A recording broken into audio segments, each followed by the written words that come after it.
This is Tractor Time with Tim News. Today we have an interesting story for you, something I've never done before.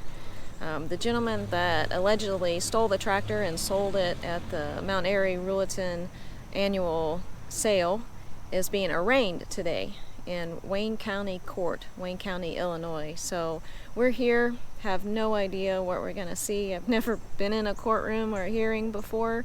Tom and Tim's dad Ray and his mom Ruby are here with me, and we're just going to see what's going to go on.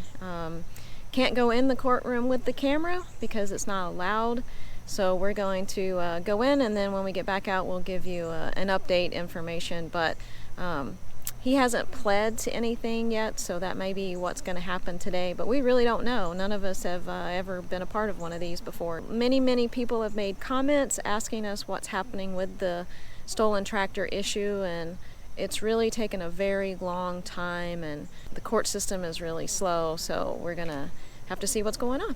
So that's what we're up to today. Okay, well, we're done with court. It took all of about 10 minutes. We didn't really find out much.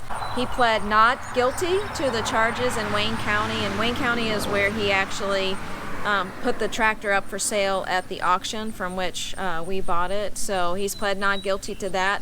They basically just set another court date at the end of August.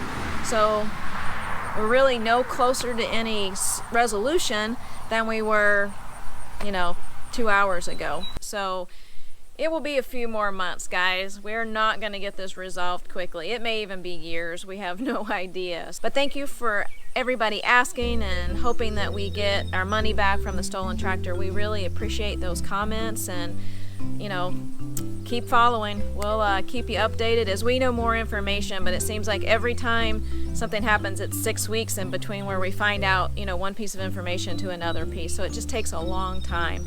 But thanks for watching, and we'll see you next time on Tractor Time with Tim.